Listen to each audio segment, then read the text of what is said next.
long before normal communications reached him, that he was aware instantly of a success or defeat, that he was very keenly kept up to date with the immediate actions of all of his generals and all of his campaigns.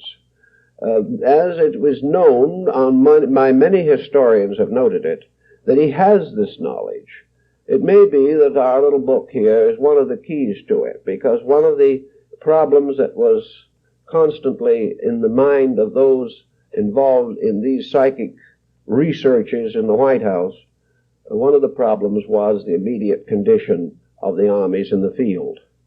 Apparently, most of the statements made under trance mediumship did prove to be correct.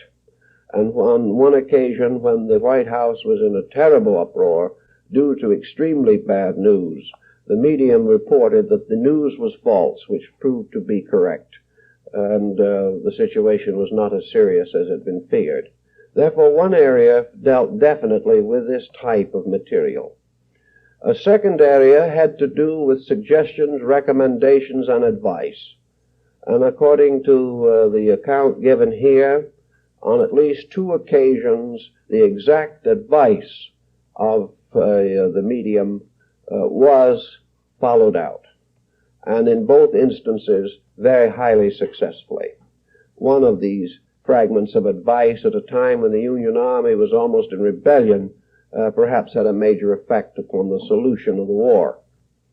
Another area which had to do with the psychic researches dealt very largely with what you might term religious or mystical convictions. A desire to know, if possible, whether the cause was just, whether it was according to a larger plan. And apparently the psychic phenomena consistently supported this, giving Lincoln certain reassurance that what he was doing was according to the proper will of that power which rules all things.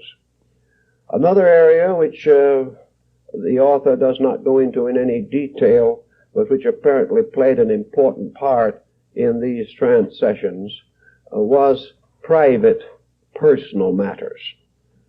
These seances were held usually only with Mr. and Mrs. Lincoln present, and no detail of the meetings has been preserved. The meetings perhaps suggested something of these curious sleep revelations recorded of Edgar Cayce, where he himself was not aware of what he was saying, but had to hear it later when read back to him either by a secretary or from a tape recording. As there were no tape recordings in those days, and as no secretaries were present, nothing as to what actually transpired was known except to the Lincoln family. And the family apparently never discussed the matter. But they did have sufficient interest and faith in it to make constant use of it. There also seems to have been some point here in connection with the death of Lincoln's son, and perhaps a search for consolation and comfort at a very trying and difficult time. In any event, the picture that we have from the book, which is rather detailed, rather carefully done, is that in the difficult years of the Civil War, Lincoln, while it is not stated or claimed that he was ever a spiritualist, certainly did find some comfort, some help, and some consolation in the consideration of the extrasensory area, that he did through the mediumship of this young woman and others come to a further support of his own convictions on very serious occasions, and was inspired, led, or directed to make several very important moves, including the ranging of his armies outside of Washington as the result of these trance messages which he received. All of this points out, I think, one rather interesting and valuable consideration. That we had in Lincoln at least a man who had a certain sense of the divine plan for things. Lincoln was always groping for this plan. Whether spiritualism was able to greatly solve his question, we do not know. But he was certainly constantly striving for a sensing of the universal pattern underlying things. As a lawyer, he believed in law. He also believed, however, that law had to be administered by righteous men, that law was an instrument by which the innocent could be protected and the guilty could be caught or punished, but that the administering of law depended entirely upon the integrity of the lawyer. That if the lawyer wished to use law as a means of thwarting justice, he could do so. If he wished to use it as a means to bring the criminal to freedom rather than to protect the just man, this could be accomplished by deceit, by subterfuge, by oratory, and by the twisting of law to meet the personal desires and pleasures of individuals. Lincoln sensed that he lived in a universe ruled over by a magnificent law, a great legal structure of some kind. In his own instincts, perhaps somewhat supported by the thinking of the early 19th century, Lincoln became very deeply convinced that there were rules in the universe. And whatever this power of God might be, this God judged righteous judgment. That this God had jobs for men to do. That this God expected to raise up those who would defend it, those who would honor it, those who would give to it the best of themselves and the power which they possessed. Therefore, to Lincoln, law was a great background of value, a great pattern of realities. And it was up to men to find these realities, and it was up to them to have the courage to keep faith with the universal plan of things. To Lincoln, as a lawyer and as a statesman, the responsibility of office was of constant concern. He tells himself of the tremendous amount of conspiracy that surrounded him all the time, and that he was constantly under the most terrible pressures to compromise his principles. That persons of great skill in oratory, individuals with very highly trained minds, tried to dissuade him constantly, tried to argue him out of decisions which he felt to be right and proper. And it was necessary for him, therefore, to feel or sense the presence of some tremendous value factor, something that he could be true to regardless of who opposed him, something that would survive the blunders of men to reestablish the glory of heaven. Lincoln's religion was, of course, almost completely this sensing that the universe belonged to God, and it was the privilege of men to keep this universe in order, to make it that which deity wanted it to be, that there was no other purpose and no other destiny, that it was not at all important what men wanted anything to be. The important thing was that it must be according to the divine will in all things. And apparently Lincoln was a good Bible reader, regardless of whether he was ever affiliated to a group or not. But in his reading, he was like most idealists, inclined to be selective. He selected those parts of the New Testament particularly, which to him represented justice, that represented the compassion of deity and the wisdom which would bring men finally together into a great harmonic cultural pattern. He believed in the goodness of God, released and revealed through the goodness in man himself.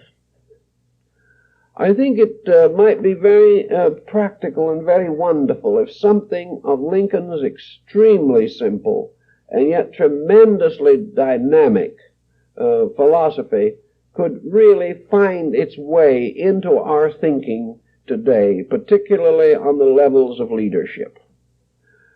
If we could only find these very straight, devout persons who, first of all, as Lincoln felt, no longer regard themselves as carrying the full responsibility of the destiny of the universe. Lincoln never believed that the future of the Union depended utterly upon him. He did not believe that he could frame the Union, or that his rules, his policies, his attitudes were the important things. What Lincoln believed was that there were principles that must preserve the universe and the Union, and that if men would keep these principles, the Union would survive. Everything depended upon these principles. That if these were compromised, all was lost. A splendid structure might rise, but it would fall, because it was not the intended structure. It was not built upon the proper foundations. Nothing built upon corruption can survive, and nothing that is built upon integrity can utterly fail.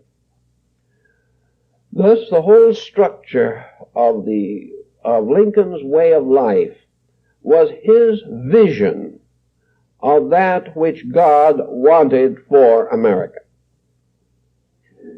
It was his vision, and he was a simple man, and he admitted it, but he had the strange forthrightness of simplicity. He was not utterly confused by his own intelligence. He was not so calculating and weighing as to judge every argument against every counter-argument. He was not concerned at all by the negative, pessimistic, hopeless attitudes of those around him. He was sorry, but he had to go on and do the thing which he believed needed to be done.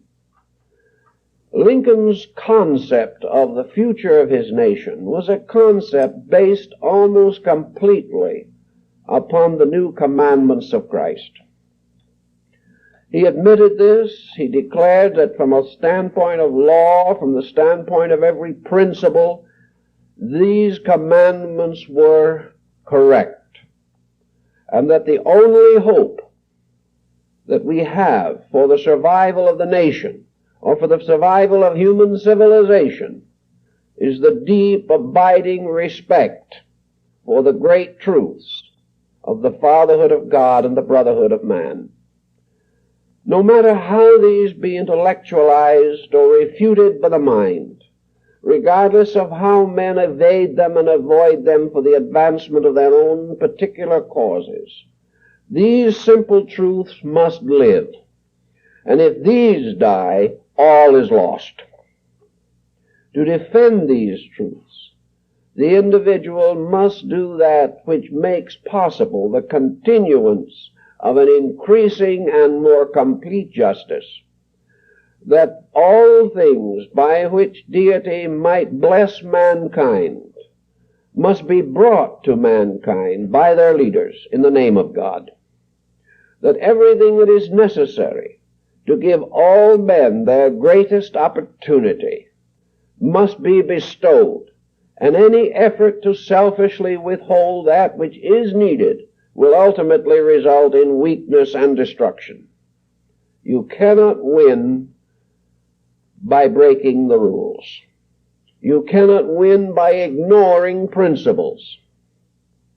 Lincoln had as his basic dream that this nation should become a model for the greater world of humanity.